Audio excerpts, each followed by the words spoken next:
So how long will you have him for? He'll probably be in for a little while. This one, you know, still on bottle. He's only probably, he'd be probably 5 months away from being independent. Yeah.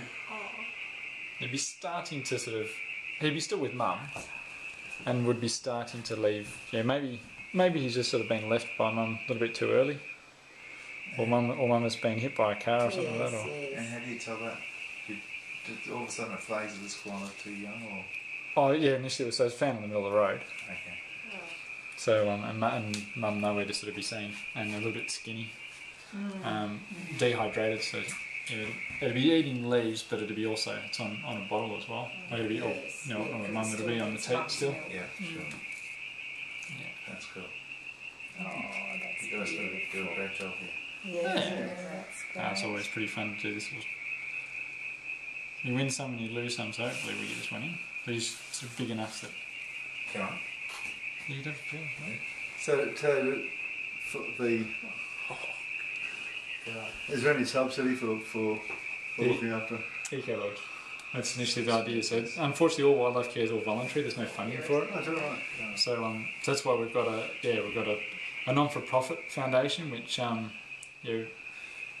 does all the research and does all the wildlife care, and the Eco Lodge is sort of the social enterprise of that, I suppose, that sort of allows us to be able to engage guests with the research and with wildlife, and sort of get people sort of hoping to conserve what they sort of see. I suppose that's obviously the whole desire. So all the profits from the Eco Lodge go basically into the wildlife care. The research, we can get a little bit of funding through grants, depending on some government grants, but they're all drying up at the moment, obviously, with all the rest of the disasters. Yeah, disaster. But at the moment, we're getting a little bit of funding coming in for a variety of projects through philanthropic organisations, and we're hoping to look down the corporate world as well. So hopefully. So in Queensland, all the gaming people, they've got to put their money into. Yep. We're working with the Australian Shooters Association as well with one of our projects by looking with pest animals, so with foxes and cats. Like feral cats is just a big problem. So initially the idea with that is to do with quolls, to do with our work with quolls. So the quolls initially down here are our apex predator, they're at the top of the food chain, but they're not doing very well at all. So we'd love to have really quite a stringent sort of pest program focusing on cats and dogs, and so we are in sort of discussion at the moment with the Shooters Association with that to maybe help come up with some good sort of program initiatives we can sort of project manage them or in an effective way of doing it and getting really good community involvement, because one property can do all the pest control, but the other property can be doing nothing, and they'll just be refuging over there until the spotlights go away, and then so that's he stays inside. Yeah, he'll be inside for a little bit this one, because then just coming, it's a little bit wet. Is it must be Liz and Kelly were playing with this afternoon? Yeah, although they were working with the other ones, I think he's a little bit too young to start taking swabs. Okay. But so all the animals now coming into care, all the koalas in particular, because most of our koala populations have become too genetically similar and are susceptible to disease.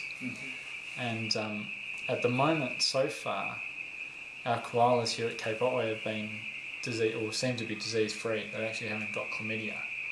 But there is a bit of debate at the moment whether there's an overpopulation here at Cape Otway. And we're starting to we've been for the last 18 months, we've been now doing a lot more swabbing, so every koala that comes into care, from no matter where they were, but obviously most of them are coming from Cape Otway, we're actually taking swabs to sort of start trying to put together some data, some looking at the gene pools. We've got a student starting next week, I think, on genetics with koalas, which will be fun.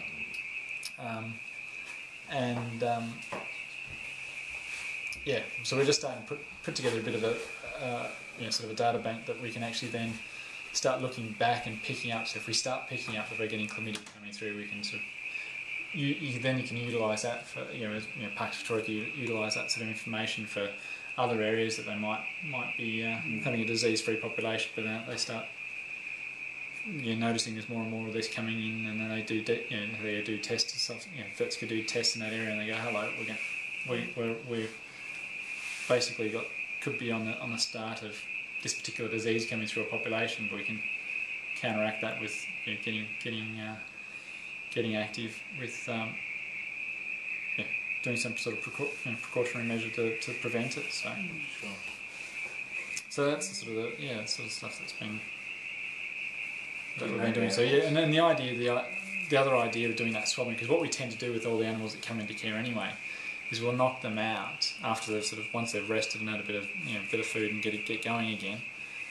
We'll then knock them out and then actually have a real good feel and make sure everything's all right. They've got no broken bones, because a lot of the time, especially with koala, there's actually not much underneath there. It's it's just all fur. Yeah. So from the outside they can look fine, but underneath they could have some pretty nasty trauma in there that we're not sort of picking up, and they're not a good animal to show stress.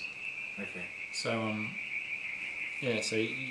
most of the time you just think, just give them a bit of food and a bit of water, and away they go, they might be alright, but underneath there can be a whole heap of other issues. Like there's one of the females they did today that only came in 2 days ago, so we gave it yesterday to sort of recover. So it was late the night before, and then yesterday we just let her recover and had let her feed and gave her a bit of, because initially from the external sort of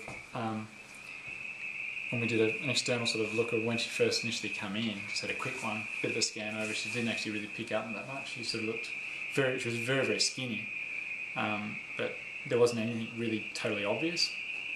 And then when they knocked her out today, Lizzie and Kelly found that she had some pretty nasty urinary tract infection, or something major happening on the urinary tract, which wasn't good. So Is that her snoring? no, I think that's David.